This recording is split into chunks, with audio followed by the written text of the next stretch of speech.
Bismillahirrahmanirrahim. Assalamualaikum warahmatullahi wabarakatuh. Waalaikumsalam warahmatullahi wabarakatuh. Ketemu lagi sama ibu ya di pertemuan terakhir ya. Ya kan, bener? Ya. Bener. Nah, kalian gimana kabarnya, sehat? Alhamdulillah, luar biasa. Allahu Akbar. Oke, ibu absen dulu ya. Siap. Iya Bu.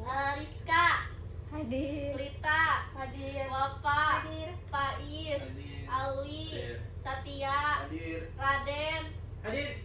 Bani, Hadir. Jaki, Hadir. Sadia, Karlin, Hadir. hadir semua ya? Hadir. Alhamdulillah.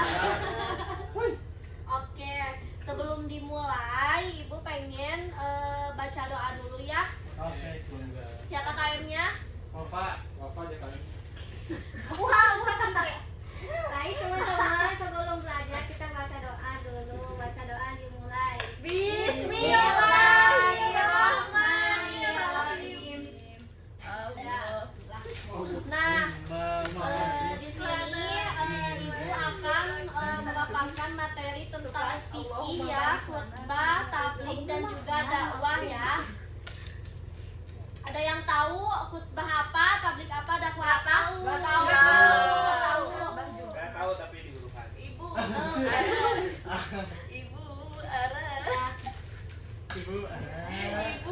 Ara.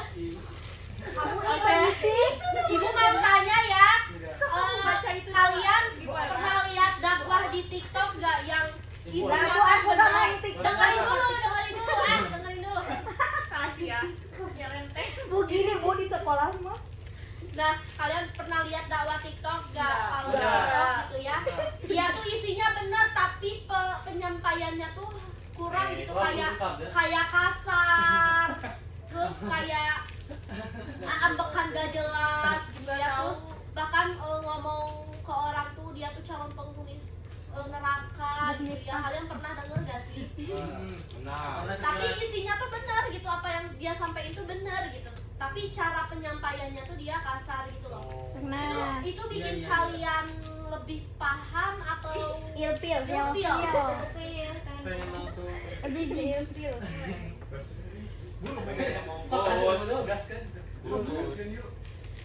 Bikin nggak paham Bu. Nah, betul ya. Jadi sekarang kita akan mempelajari apa itu khutbah, tabligh dan dakwah yang benar. Oke? Oke, kita lanjut. Nah, tujuan pembelajarannya itu ibu ingin kalian tuh nanti bisa menjelaskan apa itu pengertian khutbah, tabligh dan juga dakwah, menyebutkan syarat dan rukun pokok khutbah Jumat, menjelaskan adab khotib dan jamaah, menjelaskan prinsip dakwah berdasarkan surat An-Nahl ayat 125, juga memberi contoh dakwah yang santun di sekolah dan media sosial. Nah, ibu izin berdiri ya.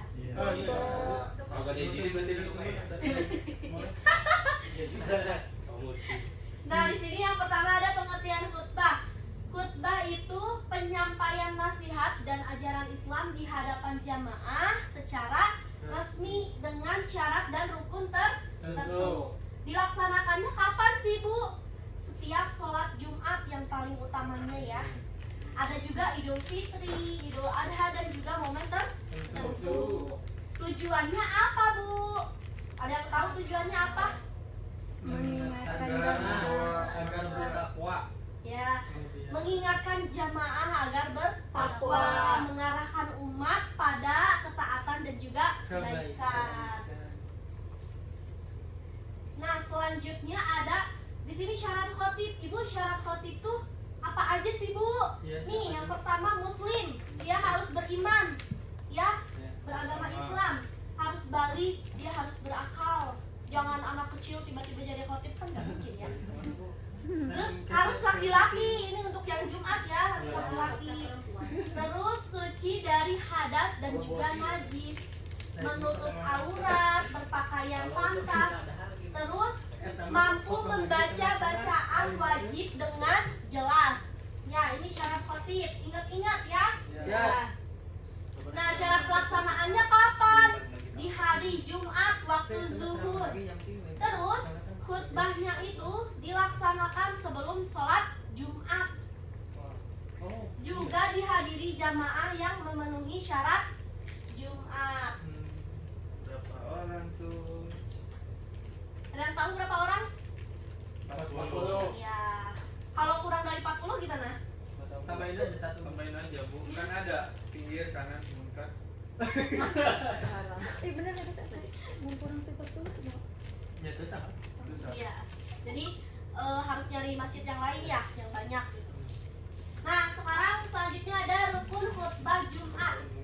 Nah, supaya si khutbah Jumat ini sah, ini tuh harus ada yang pertama hamdalah, yaitu memuji Allah pada dua khutbah. Yang kedua itu salawat kepada Nabi Muhammad Sallallahu alaihi wasallam. Terus yang ketiga itu wasiat takwa kepada jamaah. Yang keempat itu membaca ayat Al-Quran minimal 1 ayat. Terus yang terakhir itu doa untuk kaum muslimin pada khutbah kedua. Ibu. Ya.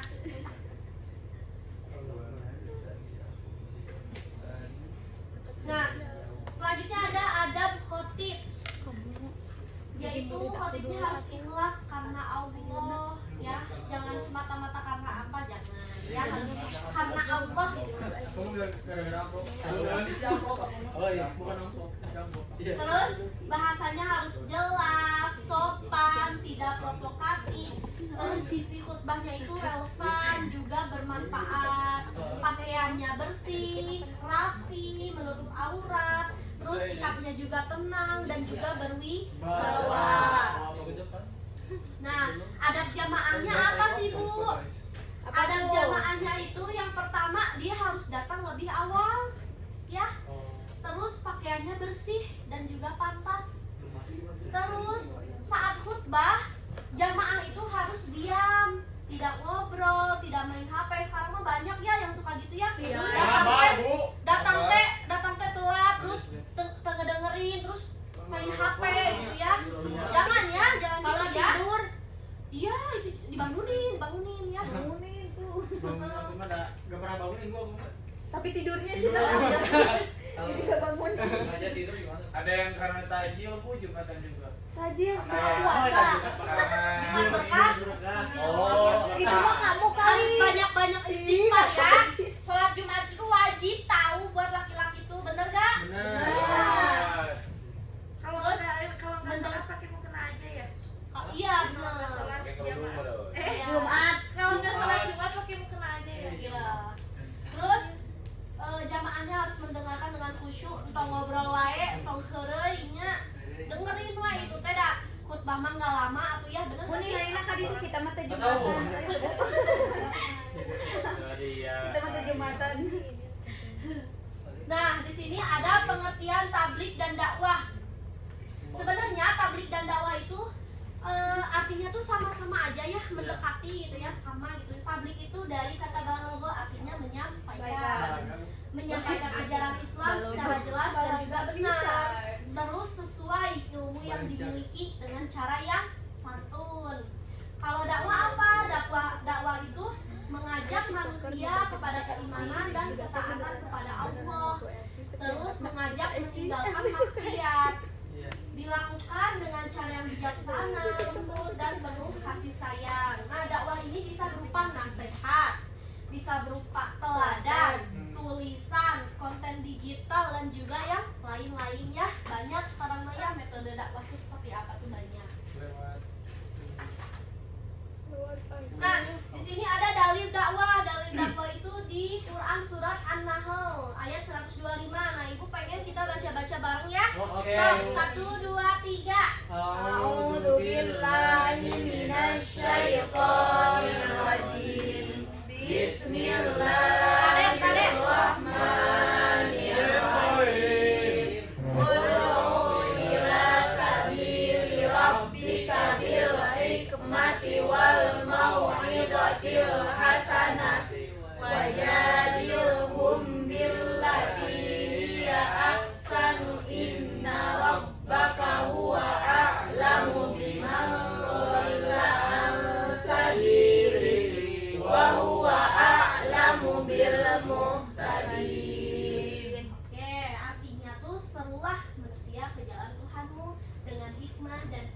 perkataan yang baik, serta debatlah mereka dengan cara yang lebih baik. Sesungguhnya Tuhanmu dialah yang paling tahu siapa yang tersesat di jalannya, dan dia pula yang paling tahu siapa yang mendapat petunjuk. Ini dalil dakwahnya ya. Nah, lalu selanjutnya ada prinsip dakwah. Nih, dengerin ya. Yang satu itu sesuai Quran surat An-Nahl tadi ada bil hikmah, yaitu dengan hikmah, yaitu pahami kondisi pendengar, pilih waktu dan juga tempat yang tepat, terus gunakan contoh yang dekat dengan kehidupan mereka. Jangan lagi waktunya lagi mepet, terus lagi keadaan kacau apa gimana, jangan ya. Jadi kita harus bisa pilih waktu gitu ya, waktu yang tepat, kondisi yang tepat gitu ya. Terus yang kedua, mau'izah hasanah, yaitu nasihat yang baik dengan kata-kata yang lembut, kata-kata yang sopan, terus dia menenangkan, nggak mancing emosi gitu ya. Terus juga tidak mempermalukan individu tertentu ya. Jangan kita kayak ngomong nasihatin dia tapi depan orang banyak, itu salah, bener gak? Bener. Iya, malahan orangnya tuh bukan mikir tapi lebih ke ngapain sih kamu kayak gitu depan orang, jadi kan aku tuh malu gitu kan. Sekarang tuh banyak ya nggak sih di sosmed yang nge-viral-viralin kayak gitu. Iya nggak, banyak kan? Iya, itu semua nggak boleh ya, harusnya cek dulu pribadi, bener nggak? Iya. Kayak gitu, kalau nggak mempan-mempan ya cuma gimana gitu ya. Terus yang ketiga itu mujadalah billati hiya ahsan. Nah, kalau beda pendapat itu fokusnya ke argumen dan juga dalil ya, tapi bukan nyerang orangnya. Kan banyak ya sekarang tuh beda pendapat tuh malah nyerang orangnya gitu, bukan ngeinihin dalil sama argumennya gitu kan, malah ke orangnya, nyalahin orangnya, kamu tuh gini-gini, itu nggak boleh ya. Nah, terus tetap menjaga akhlak dan menghormati lawan bicara gitu ya.